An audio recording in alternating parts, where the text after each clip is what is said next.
انسان جب پیدا ہوتا ہے نا، پیدا ہونے کے بعد سب سے زیادہ وہ شکر گزار اپنی ماں کا ہوتا ہے، بڑا ہونے لگتا ہے کیونکہ اس کی ماں ہوتی ہے جو اسے دودھ پلاتی ہے۔ پھر تھوڑا سا بڑا ہوتا ہے، اسے پتہ چلتا ہے میرا والد ہے جس کی ساری پیچھے محنت ہے، جو کام کرتا ہے، جو دہاڑیاں کماتا ہے، جو کما کے لاتا ہے، پھر یہ ماں آگے دیتی ہے، سب کچھ صرف کرتی ہے، تو وہ پھر باپ کا بھی شکر گزار بن جاتا ہے۔ پھر اسے پتہ چلتا ہے یہ میرے بہن بھائی ہیں، یہ میرے گھر والے ہیں، یہ سب میرا خیال رکھنے والے لوگ ہیں، پھر وہ ان سب کا بھی کہیں نہ کہیں شکر گزار بن جاتا ہے اور ان کے لیے بھی محنت کرنے لگتا ہے۔ پھر وہ مزید بڑا ہوتا ہے تو اسے پتہ چلتا ہے کہ یہ چاچا ہے، یہ ماما ہے، یہ تایا ہے، یہ دادا ہیں، یہ دادی ہیں، یہ رشتہ دار ہیں، یہ خاندان والے ہیں، ان کا بھی کہیں نہ کہیں کردار ہے، ان کی بھی مجھے عزت کرنی چاہیے، ان کی بھی کہیں نہ کہیں شکر گزاری ہے۔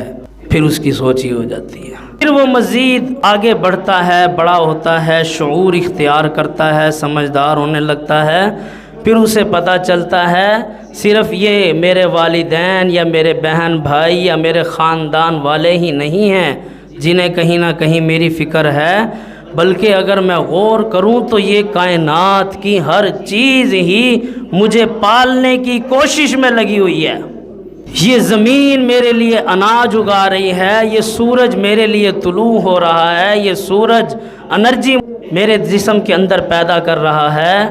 ہر چیز جس پہ میں غور کروں تو پتہ چلتا ہے یہ مجھے زندہ رکھنے کے لیے، مجھے آگے بڑھانے کے لیے کام پہ لگی ہوئی ہے۔ زمین میں سے پانی کا نکل آنا اور کھانے کے لیے اشیاء کا زمین سے پیدا ہو جانا، ہر طرح کے اناج، انگور کے اندر رس پیدا ہو جانا، کیلوں کے اندر مٹھاس کا پیدا ہو جانا اور زمینوں میں سبزے کا پیدا ہو جانا، طرح طرح کے پھلوں کا پیدا ہو جانا، یہ اتنے بڑے بڑے انعامات سب کے سب، اور پھر یہ میرے کھانے کے لائق، میری زبان کو ان سب کے ذائقے پسند آنا اور ان سب چیزوں کا بنا کسی تکلف کے، بنا کسی تکلیف کے ہضم ہو جانا اور پھر اس سے میرے جسم کو فائدہ بھی پہنچنا، یہ ساری کی ساری چیزیں پتہ چلتی ہیں یہ تو میری ہی خدمت کے لیے پیدا ہوئی ہیں، میرے ہی ورک میں لگی ہوئی ہیں۔ ماں کے دل میں بچے کی محبت کا ہونا، میری ماں کے دل میں میرے لیے محبت ہونا، میرے باپ کے دل میں میرے لیے محبت ہونا، میرے بھائیوں کے دل میں میرا احساس ہونا، میرے رشتہ داروں کو کہیں نہ کہیں میرے ساتھ ملا دینا، کھڑا کر دینا، اور پھر اس پوری کائنات کے کہیں نہ کہیں لوگ مجھے میرے مزاج کے مل جانا اور کام کو چلا دینا۔ انسان کو کیا پتہ ہوتا ہے، دودھ دہی کی دکان لگاتا ہے، اسی لائن میں درجنوں دکانیں لگی ہوتی ہیں، اگر پیچھے کوئی نہ ہوتا نا، کوئی رب کی ذات نہ ہوتی، پھر تو کوئی کسی ایک دو کی دکان چلتی، باقی سارے آرام سے بیٹھ جاتے ہیں، کہتے بھئی ایک دو نے لگا لیا بس بات ختم ہو گئی ہے۔ پوری کی پوری مارکیٹیں ایک ہی چیز کی اللہ نے چلائی ہوئی ہیں، کیوں؟ اللہ کا وعدہ ہے اللہ خیر الرازقین،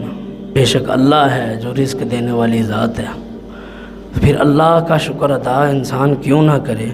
تو جو رب کھلاتا بھی ہے، پلاتا بھی ہے، پہناتا بھی ہے، سلاتا بھی ہے، اٹھاتا بھی ہے، جگاتا بھی ہے،